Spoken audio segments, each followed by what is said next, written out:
ગઢપુરથી દ્વારકાધીશ સુધી ધર્મ, ભક્તિ અને સંસ્કારની મહાયાત્રા, સુલતાનપુરમાં લખાયો હરિભક્તિનો સુવર્ણ અધ્યાય। સનાતન ધર્મના ઉત્કર્ષ, સમાજમાં સંસ્કાર અને આધ્યાત્મિક જાગૃતિના મહાસંકલ્પ સાથે પરમ પૂજ્ય 1008 આચાર્ય શ્રી અજેન્દ્ર પ્રસાદજી મહારાજ તથા ભાવિ આચાર્ય શ્રી નુગેન્દ્ર પ્રસાદજી મહારાજની દિવ્ય આજ્ઞાથી ધર્મકુળ પરિવારના સહયોગથી ગઢપુર જૂનાગઢ સત્સંગ સમાજ દ્વારા ગઢપુરથી દ્વારકા સુધી ઐતિહાસિક પદયાત્રાનું ભવ્ય આયોજન કરવામાં આવ્યું છે। તારીખ 2 જાન્યુઆરીથી 12 જાન્યુઆરી 2026 સુધી ચાલનારી આ પદયાત્રા ગઢડા ધામથી પ્રસ્થાન કરી દ્વારકાધીશ ભગવાનના ચરણોમાં સમાપ્ત થશે। આ આશરે 350 કિલોમીટર લાંબી પદયાત્રા માત્ર ચાલતી યાત્રા નહીં પરંતુ ધર્મ, ભક્તિ, સંસ્કાર અને સેવા ભાવનાનો જીવંત પ્રવાહ બની છે। 10 વર્ષના બાળકથી લઈને 80 વર્ષના વૃદ્ધ સહિત લોકોને હરિભક્તો આ યાત્રામાં જોડાયા છે। યાત્રાની શરૂઆત ગઢપુરથી અંદાજે 2500 હરિભક્તો સાથે થઈ હતી, જ્યારે દરરોજ નવા હરિભક્તો જોડાતા જતા આ સંખ્યા દ્વારકા પહોંચતા અંદાજે 12,000મી વધુ થવાની સંભાવના વ્યક્ત કરવામાં આવી રહી છે। આ પદયાત્રાનો મુખ્ય હેતુ સનાતન ધર્મના સિદ્ધાંતો, મૂલ્યો અને સંસ્કારોને સમાજના દરેક વર્ગ સુધી પહોંચાડવાનો છે। ગાય બચાવો, બેટી બચાવો, વૃક્ષ બચાવો જેવા માનવ કલ્યાણના સૂત્રો સાથે સમાજમાં ધર્મ, પર્યાવરણ અને સંવેદનશીલતાનો સંદેશ આપતી આ યાત્રા એક આધ્યાત્મિક ચળવળ બની છે। ગઢડા મંદિરના શ્રી કોઠારી ગલવલ્લભ દાસજી સહિત અનેક સંતોના આશીર્વાદ અને ઉપસ્થિતિમાં યાત્રા આગળ વધી રહી છે। પદયાત્રાના ત્રીજા દિવસે આ યાત્રા ગોંડલ તાલુકાના સુલતાનપુર ગામે પહોંચતા સમગ્ર ગામ હરિભક્તિ અને ઉત્સાહથી ગુંજી ઉઠ્યું હતું। સુલતાનપુરના હરિભક્તો અને ગ્રામજનોએ પદયાત્રીઓનું ચા, પાણી, સરબત તથા સેવા ભાવથી ભવ્ય સ્વાગત કર્યું હતું। પટેલ સમાજ ગોંડલિયા પરિવાર માતાજીનો મઠ તથા ભાદાણી પરિવારની વાડીમાં પદયાત્રીઓ માટે રાત્રિ રોકાણની સુવ્યવસ્થા કરવામાં આવી હતી। સુલતાનપુર ખાતે યોજાયેલી ભવ્ય સત્સંગ સભામાં ગામના સરપંચ, ઉપસરપંચ, ગ્રામ પંચાયતના સભ્યો, આગેવાનો તથા હરિભક્તોએ ઉપસ્થિત તમામ સ્વામીજીઓનું સન્માન કર્યું હતું। બહોળી સંખ્યામાં ગ્રામજનોએ સત્સંગનો લાભ લીધો હતો। આ પ્રસંગે યજ્ઞેન્દ્ર પ્રસાદજી મહારાજ તથા દિગ્વેન્દ્ર પ્રસાદજી મહારાજ, બાળલાલજીનું વિશેષ સન્માન કરવામાં આવ્યું હતું। બહેનો દ્વારા રાસ અને ભક્તિ નૃત્ય દ્વારા સમગ્ર વાતાવરણ હરિભક્તિમય બની ગયું હતું। આ પદયાત્રામાં ભાવિ આચાર્ય શ્રી નુગેન્દ્ર પ્રસાદજી મહારાજ, વડતાલ, ગલવલ્લભ શાસ્ત્રીજી, એસપી સ્વામી, ગઢડા સહિત અનેક સંતો અને આશરે 3000 પદયાત્રીઓએ સુલતાનપુર ખાતે રાત્રિ રોકાણ કર્યું હતું।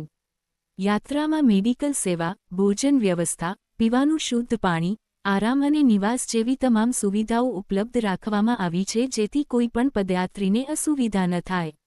તારીખ 12 જાન્યુઆરી 2026ના રોજ પદયાત્રા દ્વારકા પહોંચશે।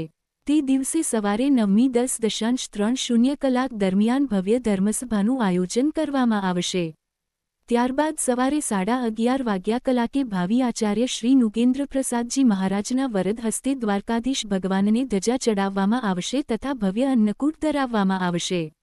આ ધર્મસભામાં અંદાજે 20મી 25,000 હરિભક્તોની ઉપસ્થિતિ રહેવાની સંભાવના છે તેમજ ગુજરાતભરના અગ્રણ્ય સાધુ સંતો આ મહાધર્મોત્સવને શોભાવશે।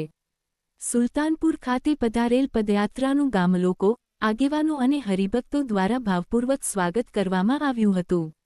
અનેક પરિવારોએ પદયાત્રીઓને પોતાના ઘરમાં રહેવાની સગવડ આપી ભારતીય સંસ્કૃતિ, સેવાભાવ અને હરિભક્તિની જીવંત ઝલક રજૂ કરી હતી।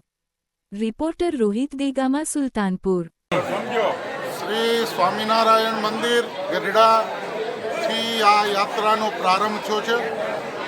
સનાતન ઉત્કર્ષ યાત્રા ગઢડાથી શરૂ થઈ અને દ્વારકાની અંદર 350 કિલોમીટર આ લાંબી યાત્રા આચાર્ય અજેન્દ્ર પ્રસાદજી મહારાજ અને ધર્મકુળના આશીર્વાદથી આ યાત્રાનું આયોજન કરવામાં આવેલ છે। ગઢડાથી 3000 હરિભક્તો ચાલીને યાત્રામાં પ્રસ્થાન થયા છે। ગામડે ગામડેથી સત્સંગીઓની સંખ્યા વધતી જાય છે। દ્વારકા પહોંચતા કદાચ અમારા અનુમાન છે કે 12,000 ઉપરાંત લોકો આ પદયાત્રામાં જોડાશે। આજે સુલતાનપુરની અંદર આ ગામની અંદર યાત્રા આવી છે। રાત્રિ અહીંયા વિસામ છે। ગામના સમગ્ર ગામના લોકોની ખૂબ હૃદયની ભાવના અને ઉમળકાથી આ યાત્રાનું સન્માન કરવામાં આવેલ છે। અહીંયા રહેવા માટેની સુંદર વ્યવસ્થાઓ સમાજ દ્વારા જે વાડીઓ નિર્માણ કરવામાં આવી છે ત્યાં ત્રણેય વાડીઓ આ સંઘની અંદર સોંપી દેવામાં આવી છે. પણ અમારી સંખ્યા ખૂબ વિશાળ સંખ્યાને હોવાને કારણે હજી પણ થોડી જગ્યાની આવશ્યકતા થાય એવડો મોટો સંઘ થઈ ગયો છે. પણ તમારે આ બધાની ભાવના એ આ ગામની અંદર ખૂબ બધાય અમને આનંદિત છે. સાધુ સંતો ધર્મકુળ બધા ખૂબ રૂડા આશીર્વાદ વરસાવે છે. અને આ તો સૌરાષ્ટ્રની ભૂમિ છે. કોકદી ભૂલો પડ શામળા તને ગોકુળ ભૂલાવી દઉં એવું આ સુલતાનપુર રૂડુ રોળિયામનું ગામ અને બધા નગરજનોની ખૂબ ભાવનાથી અહીં બધા સંઘના લોકો ખૂબ આનંદિત છે. અને આવતીકાલે વહેલા સવારે અહીંથી જેતપુર તરફ સંઘ પ્રસ્થાન કરશે અને 12 તારીખે દ્વારકા પહોંચશે અને ત્યાં 20-25 હજાર માણસો અને ધર્મકુળની હાજરીની અંદર સનાતન ધર્મ સભા ભરાશે અને દ્વારકાધીશની ધજા ધર્મકુળના હાથે ચડશે. જય સ્વામિનારાયણ. મારું નામ છે ગોબરભાઈ વેકરિયા. આજે અમે ગઢપુરથી દ્વારકા પદયાત્રામાં જઈ રહ્યા છીએ અને પરમ પૂજ્ય ધર્મ ધુરંધર 1008 આચાર્ય શ્રી અજેન્દ્ર પ્રસાદજી મહારાજની આજ્ઞાથી તેમજ ભાવિ આચાર્ય શ્રી નુગેન્દ્ર પ્રસાદજી મહારાજના રાજીપાથી અને ગઢડાના અમારા કોઠારી શ્રી ઘનશ્યામ સ્વામી એના માર્ગદર્શન નીચે આ પૂરો સંઘ જઈ રહ્યો છે ગઢપુરથી દ્વારકા. અને આજે અમે ત્રીજી નાઇટ સુલતાનપુરની અંદર છે. 4-5 હજાર હરિભક્તો એક સાથે ચાલ્યા જાય છે અને એટલા લાઈન બંધ ચાલે છે. ભક્તો નાચતા ગાતા ધૂન કીર્તન કરતાં કરતાં ભક્તો જાય છે અને કોઈને થાક આવે. અહીંયા અમે રસોડો વિભાગ સંભાળીએ છીએ પણ રસોડાની અંદર હરિભક્તો આવે ને તો કોઈને એમ નથી લાગતું કે અમને એવું નથી લાગતું કે આ હરિભક્તો થાકેલા હશે. અમે એના માટે ગરમ પાણી કર્યું હોય તો એમ નથી કહેતા કે અમારે ગરમ પાણીએ પગ ધોવા છે.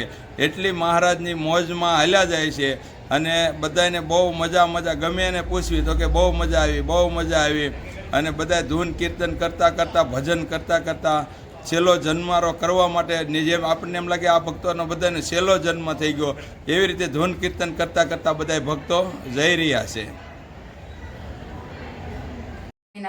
અમે 2 તારીખે ગઢપુરથી દ્વારકા જવા નીકળ્યા છીએ અને અમે અત્યારે ત્રીજી રાતે સુલતાનપુરમાં રહ્યા છીએ. અમને બધા ગામો ગામ બહુ બધાએ સરભરા કરી અને અમને બહુ હાંસવા અને સુલતાનપુરમાં 5 થી 6 હજાર માણસ થઈ ગયું છે અને 3 વાડી બુક થઈ ગઈ ભરાઈ ગઈ છે અને બધા ઘરો ઘરે અમે રહેવા ગયા સુવા અને ગયા છીએ. અમને બહુ તેને હાંસવા છે અને એનો અમારે આભાર અમે માનીએ છીએ અને અમે દ્વારકા જતા 20 થી 25 હજાર માણસો થઈ જાય છે અને ત્યાં ધર્મસભા થવાની છે. આચાર્ય મહારાજના હાથથી ધ્વજારોપણ છે અને સત્સંગ સભા થાય છે અને અમને બહુ મજા આવે છે. ભગવાનનું ભજન કરતા જઈએ છીએ. ધર્મકુળ અમારી હારે છે અને બાબા નાના બાળલાલજી બે હારે છે અને બચુબા બે લાલી રાજા અને સંતો ભક્તો અને ત્યાગી બહેનો અને અમે બધા બહુ જ સત્સંગ કરતા કરતા જઈએ છીએ અને અમને બહુ મજા આવે છે.